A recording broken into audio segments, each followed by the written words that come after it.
दोस्तों नमस्कार। मैं डॉक्टर केदार मंडल हूं। दयाल सिंह दिल्ली विश्वविद्यालय में असिस्टेंट प्रोफेसर हूं और मैं आगामी बिहार विधानसभा चुनाव में झाझा विधानसभा की तरफ से और एक प्रत्याशी के रूप में आपके बीच आने जा रहा हूं। मुझे उम्मीद है कि आप लोगों का प्यार और आप लोगों का सहयोग और समर्थन मिलेगा। सवाल यह है कि दिल्ली विश्वविद्यालय जैसे एक प्रतिष्ठित विश्वविद्यालय में असिस्टेंट प्रोफेसर होने के बाद भी आप राजनीति में क्यों आना चाहते हैं? यह सवाल एक बहुत बड़ा सवाल है। इसका जवाब यही है कि लोग राजनीति को गंदी नजरों से देखते हैं और यह भी लोग कहते हैं कि पढ़े लिखे लोगों को राजनीति में नहीं आनी चाहिए। साथियों, राजनीति कोई गंदी नहीं होती। कोई भी चीज वैसे कोई गंदी नहीं होती। अगर आदमी ठीक है तो सब कुछ ठीक रहेगा। आज की तारीख में राजनीति में अच्छे लोगों की संख्या बहुत कम हो गई है। इस कारण से राजनीति गंदी हो गई है और इस माहौल में पढ़े लिखे लोगों को अपना धर्म पालन करना चाहिए, राजनीति का धर्म पालन करना चाहिए और उन्हें राजनीति में स्वतः और जितना स्फूर्त रूप में आने की जरूरत है उस रूप में आना चाहिए। मैं यह मानता हूं और इसी मिशन के तहत एक पे बैक टू सोसाइटी के तहत मैं राजनीति में आ रहा हूं। मैं पिछले 25 सालों से झाझा विधानसभा को देख रहा हूं। जब से मैंने होश संभाला है, झाझा विधानसभा की स्थिति बहुत अच्छी नहीं रही है। बाकी के और दूसरे राज्यों और दूसरे विधानसभाओं की अपेक्षा इस क्षेत्र का विकास उस रूप में नहीं हुआ है। इसके पीछे का कारण है कि यहां के नेताओं के निकम्मेपन का। यहां के नेता सिर्फ वोट लेते हैं, जीतते हैं और जनता के लिए कोई काम नहीं करते। और इसी को खत्म करने के लिए, इस चीज को पाटने के लिए मैं राजनीति में आना चाहता हूं। मेरा मिशन है सबसे पहले शिक्षा, स्वास्थ्य और रोजगार। ये 3 मिशन है हमारे जो इस क्षेत्र से जुड़ा हुआ है। शिक्षा सबसे बड़ी चीज है। बाबा साहब भीमराव अंबेडकर ने कहा था कि शिक्षा शेरनी का दूध है, जो पिएगा वह दहाड़ेगा। मैं इस बात में यकीन करता हूं। एक तथाकथित दिव्यांग होते हुए भी मैं शिक्षा के माध्यम से ही इतनी ऊंचाई तक पहुंच पाया हूं। इसलिए मैं शिक्षा के महत्व को बखूबी जानता हूं और इस क्षेत्र में को और झाझा विधानसभा को एक एजुकेशन हब के रूप में मैं डेवलप करना चाहता हूं।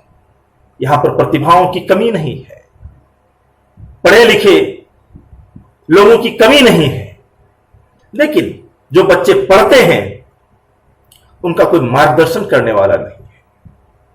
वह 10वीं 12वीं ग्रेजुएशन करने के बाद पढ़ाई छोड़ देते हैं। उन्हें पता ही नहीं होता है कि किस तरह के कंपटीशन की तैयारी करना चाहिए।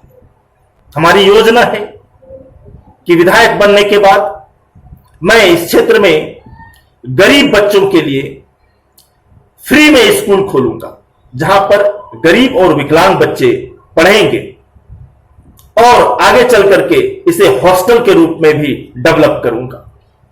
हमारी दूसरी योजना है जो बच्चे 10वीं 12वीं 11वीं और ग्रेजुएशन में हैं, जो गरीब हैं, जिनके पिताजी के पास पढ़ाने का साधन नहीं है, उन बच्चों के लिए फ्री में यहां कोचिंग खोला जाए, और मैं ऐसा करूंगा। हम दिल्ली से, बंबई से और अन्य जगहों से टीम लाएंगे और उस टीम से इन बच्चों को का मार्गदर्शन कराएंगे। मैं खुद तो रहूंगा ही, इसके अलावा मेरे साथी लोग भी रहेंगे, और इस तरह से ये गरीब बच्चे पढ़ करके आईएएस, प्रोफेसर, डॉक्टर और बड़े बड़े हाकिम बनेंगे। मेरी ये योजना है। मेरी दूसरी योजना है कि रोजगार। आपने देखा होगा, इस कोरोना ने बिहार के मजदूरों की स्थिति की कलई खोल दी है। 40 लाख मजदूर बिहार लौटे हैं। यह कैसे हुआ ऐसा? किस कारण से ऐसा हुआ? आखिर भारत जब आजाद हुआ था तो उस समय सारे राज्य एक साथ आजाद हुए थे, लेकिन महाराष्ट्र, गुजरात, पंजाब, हरियाणा, दिल्ली, ये सारे राष्ट्र, ये सारे राज्य कैसे प्रगति के रास्ते पर चल पड़े, और बिहार, उत्तर प्रदेश, झारखंड, ओडिशा ऐसे राज्य क्यों पिछड़ गए? पीछे का कारण क्या है? पिछड़ने का कारण क्या है? एक ही मात्र कारण है, और वह है यहां के नेताओं का निकम्मापन। इन्होंने अपने राज्य के लिए ठीक से लड़ाई नहीं लड़ा, प्रोजेक्ट्स नहीं लाए, योजनाओं को नहीं लाए, बड़े बड़ी फैक्ट्रियों को नहीं लाए। इस कारण से बिहार पिछड़ गया है, और यहां के लोग प्रवासी बनकर के दूसरे राज्यों में जाकर के एक मजदूर के रूप में काम करने के लिए अभिशप्त है। बेहद चिंता की बात है। आप गांवों में जाइए, आप देखेंगे कि गांवों में सिर्फ बूढ़े लोग रह गए हैं, और जितने जवान लोग हैं सब बाहर के राज्यों में, बिहार से बाहर के राज्यों में काम करते हैं। कोई बंगलोर काम करते हैं, कोई सूरत काम करते हैं, कोई दिल्ली, कलकत्ता, बॉम्बे, इन सारे राज्यों में जाके काम कर रहे हैं। ऐसा क्यों हुआ? यह सब हमारे नेताओं के निकम्मेपन के कारण हुआ और दूरदर्शिता के कारण हुआ। हम इसे कम करने का काम करेंगे। हम चाहेंगे कि अपने झाझा विधानसभा क्षेत्र में छोटे छोटे लघु उद्योग खोला जाए, और जो लोग बाहर माइग्रेट करके आए हैं, उनकी एफिशिएंसी का, उनकी जो काबिलियत है, उसका उपयोग करते हुए उन्हें यहीं पर रोजगार मुहैया कराया जाए, बैंकों से लोन दिलाया जाए। ये सब काम। साथियों, तीसरा जो सबसे बड़ा, स्वास्थ्य को लेकर के, अगर स्वास्थ्य रहेगा तो देश रहेगा, स्वास्थ्य रहेगा तो बिहार रहेगा। लेकिन स्वास्थ्य की स्थिति को आप झाझा विधानसभा क्षेत्र में देखिए। सिमुलतला एक क्षेत्र है, आजादी के इतने साल हो गए, 73 साल होने वाले हैं, एक अच्छा सरकारी हॉस्पिटल भी नहीं है।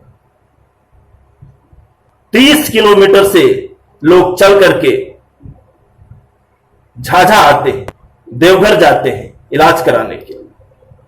झाझा का जो रेफरल अस्पताल है, सरकारी अस्पताल है, उसकी स्थिति और उसकी बदहाली जाके देखिए। डॉक्टर हैं तो दवा नहीं है, इंफ्रास्ट्रक्चर नहीं है। क्यों? एक बेसिक नीड होती है। आजादी के 73 साल हो गए और यहां की जनता को जो उनकी बेसिक नीड्स होता है, वह भी सरकार और यहां के नेताओं ने प्रोवाइड नहीं कराया। जिम्मेदार कौन है? यहां के नेता। यहां के नेता जिम्मेदार हैं। जहां तक किसानों की बात है साथियों, किसान को अन्नदाता कहा जाता है।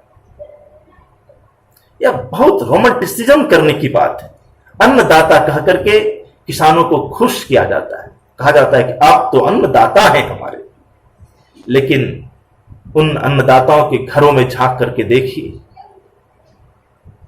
जा करके देखिए जब उनके पास फसल की कटाई होती है और अनाज होता है, तो सबसे अच्छा अनाज वह बेच देता है, व्यापारियों के हाथों बेच देता है और अपने खाने के लिए खुद्दी टूटा हुआ जो चावल होता है, टूटा हुआ दाना होता है, उसको रखते हैं। यह किसानों की स्थिति है। जब उनके यहां उपज होती है तो ऑटोमेटिकली उसका दाम गिर जाता है। जब प्याज होता है तो प्याज का दाम गिर जाता है, जब आलू होता है तो आलू का दाम गिर जाता है, जब धान होता है तो धान का दाम गिर जाता है, जब गेहूं होता है तो गेहूं का दाम गिर जाता है। जो भी फसल होता है उस समय उसका दाम गिर जाता है और बाद में उसी अन्न को खरीदने के लिए वही किसान जब जाता है तो 10 गुना 15 गुना ज्यादा दाम में खरीदने के लिए अभिशप्त होते हैं। हमारा ही अनाज और हमें ही कीमत चुकाना पड़ता है। इसके अलावे प्रकृति की मार अलग, कभी अतिवृष्टि, कभी अनावृष्टि, इससे हमारे किसानों को जूझना पड़ता है। हमारे किसानों को समय पर बीज नहीं मिलता है, उत्पादन मूल्य नहीं मिलता है, खाद बीज, और सबसे बड़ी जरूरत जो किसानों की है वह है कि खेतों में पानी। खेतों में अगर पानी आ जाए तो किसान खेत से सोना उपजाने लगे। लेकिन यह जो झाझा विधानसभा क्षेत्र है वह एक पहाड़ी क्षेत्र है। यहां की जमीन समतल नहीं है। कहीं पर बारिश होती है तो कहीं जाकर के बाढ़ आ जाती है और कहीं पर सूखा हो जाता है। इससे हमारे किसानों को जूझना पड़ रहा है। इस कारण से हमारे किसान आत्महत्या कर रहे हैं। हमारी योजना है कि किसानों के लिए कोल्ड स्टोरेज बनाए जाने चाहिए। बनेगा, इच्छा शक्ति होनी चाहिए। इनके उपज को बेस्ट दाम मिलना चाहिए। ट्रेन से यहां की उपज को दूसरे राज्यों में और बड़े बड़े शहरों में भेजा जा सकता है। यह प्रयोग की बात है, प्रयोग किया जाना चाहिए। यह क्षेत्र बहुत उपजाऊ क्षेत्र है, लेकिन यहां के किसानों की स्थिति बहुत दयनीय है। हम कोशिश करेंगे और यह वादा है कि किसानों की स्थिति सुधरे और किसान एक सम्मान की जिंदगी जिए।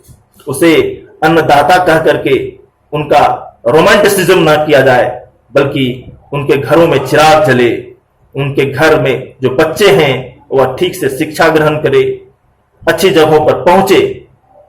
किसान आज भी प्रेमचंद की होरी की तरह, हर गांव में हजारों होरी आपको मिल जाएंगे। बड़ी बड़ी समस्याएं हमारे क्षेत्र में हैं। इन सारे समस्याओं से हम जूझने का काम करेंगे और प्रयास करेंगे कि झाझा विधानसभा क्षेत्र को प्रगति के राह पर लाया जाए। जो भ्रष्टाचार है, जो भाई भतीजावाद है, जो जातिवाद है, इन सारी चीजों को खत्म किया जाए। अब झाझा 21वीं सदी का क्षेत्र बनेगा। झाझा अब विकास की ऊंचाइयों को छुएगा। इन्हीं वादों के साथ मैं डॉक्टर केदार मंडल, दिल्ली विश्वविद्यालय, मैं असिस्टेंट प्रोफेसर हूं और आपके क्षेत्र में विधायक के रूप में चुनाव लड़ने आ रहा हूं। धन्यवाद। नेशनल दस्तक की आपसे गुजारिश है कि अगर इसको बचाना चाहते हैं तो नेशनल दस्तक को सब्सक्राइब करने के लिए रेड कलर के सब्सक्राइब बटन को दबाएं, फिर बेल आइकन की घंटी दबाएं। नेशनल दस्तक को बचाने के लिए बहुत जरूरी है कि हर खबर को शेयर करें, लाइक करें, कमेंट जरूर करें।